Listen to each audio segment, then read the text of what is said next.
Well, good morning. It's wonderful to be here in Bonita Springs.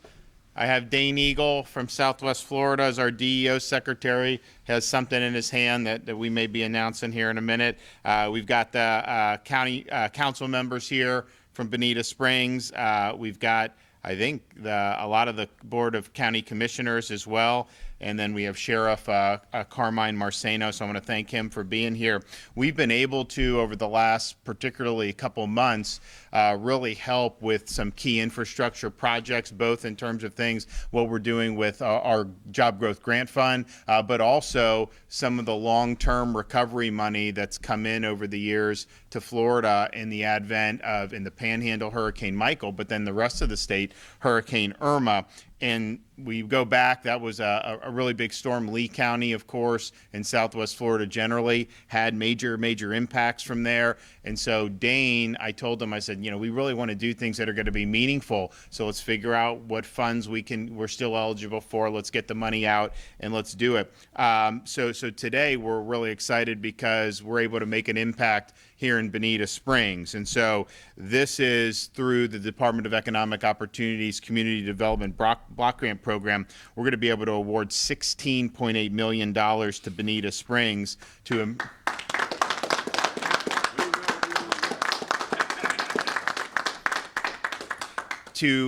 improve 2.5 miles of stormwater infrastructure along Terry Street. And this project will repair system damage caused when Irma brought, I think it was several feet of standing water in the area back in September of 2017. And so these improvements with this money will help reduce future flood damage. It'll ensure first responders can access residents in need during a storm, and will make sure the health of the Imperial River here in Bonita Springs does not severely degrade after a storm. Additionally, this funding will help construct a safe multi-use path connecting residents with schools, churches, and community areas. So we're going to hand this. We'll officially give it to I don't know who in the city wants to come up and do the photo, but we actually so actually have the check. Almost 17 million bucks.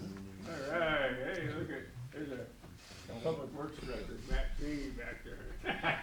He's smiling. Hey, man. All right. Well, the check is in the mail, so congratulations. Thank you, Yeah, you Governor. take it. Yep.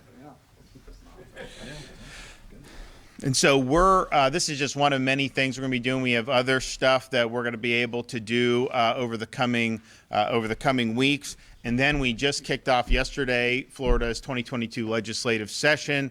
There's a lot of things on the agenda, but one of the things I think that's really exciting is if you look at the fiscal outlook for the state of Florida, and we may have never been in a better position in terms of the amount of surplus revenue. If you look at unallocated general revenue, our budget stabilization fund, all these other things, we're in a position where we're going to continue to be able to meet leads like this. And one of the ways we're going to do that is through continued funding of the Job Growth Grant Fund that we've been using in the state of Florida. This was something that I actually had to veto when COVID first hit, because we didn't know when that budget hit my desk. We didn't necessarily know how far in the hole we'd be or whatnot, and I had confidence we'd be able to recover quickly, but you just didn't know.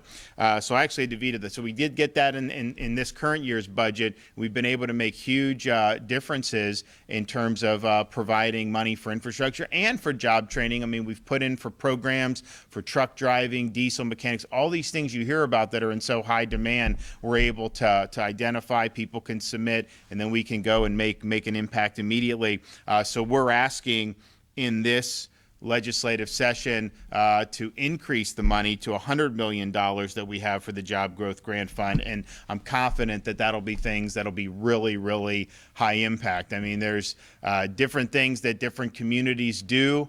Some of them have an ability to do certain things. Some of them can do most of it, but maybe need us to come in and help to get them over the hump. And so there's been a whole range of ways where we've been really able to make a huge difference. So that is going to be a priority of ours in the upcoming legislative session, and continuing to make sure that we're doing what we need to be doing with infrastructure in a variety of ways. I mean, this is stormwater stormwater and making sure that we're resilient in the face of storms. But then you also have, the traditional roads, bridges that are important because the state is growing. So we look forward to having a good couple of months up there in Tallahassee, and I think everybody's really excited about being able to get an awful lot done. So, but in the meantime, I'm happy to be here with Secretary Eagle and with the members of the council and the commission to be able to deliver almost $17 million for a very worthwhile project. So Dane, you want to come up and say a few things? Yeah, thank you all. It's good to be back in Southwest Florida. I want to thank the governor for his commitment to the area and all of Florida, especially when it comes to hurricane resiliency. At DEO, we have the Office of Long-Term Resiliency,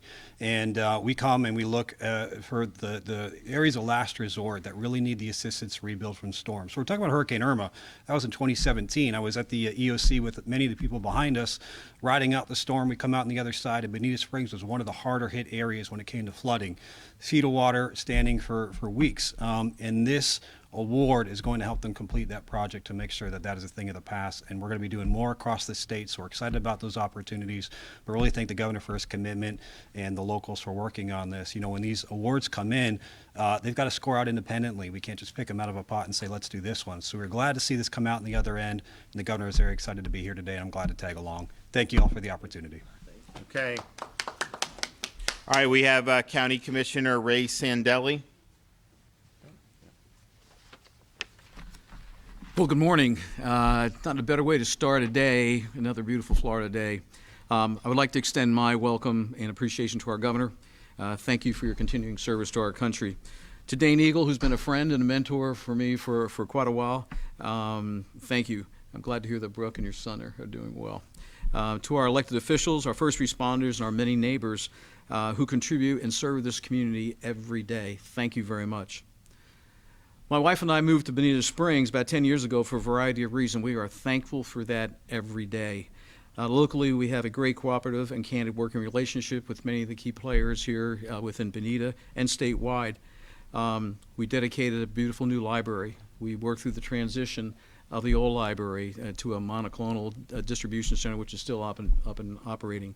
We created a great environment on Old 41, very unique in that touch of old Florida, which is so much that we can all enjoy.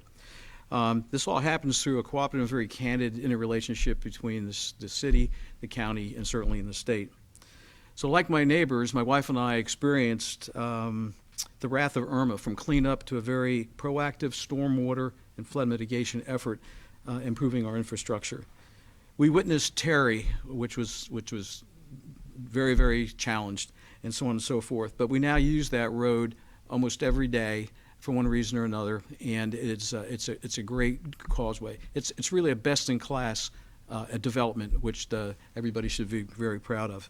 Especially important, obviously, is the proximity to the neighborhoods along there, our parks that are along there. Jesse and I have talked about the safety of our kids going now on the new section across to the soccer fields. And if I was younger enough, I'd go out there and try to play with them. That's not going to happen. So the 1.5 miles from Old 41 to the roundabout is done. This is the second phase, the 2.5 miles. And as I when I talk to people, it takes patience, it takes time, and it takes money to get these things done. So we're very appreciative for everybody's work on this. And Ellie, thank you for doing the heavy lifting on this grant. You're the hero in all of this and stuff like this. Thank you to the city for the $5 million from the general fund that they put in. Along with this is how things happen. Governor, your leadership, commitment to our community, our waters, public safety, and most importantly, our citizens is greatly appreciated. Our very best to you and your family, and thank you from all of us.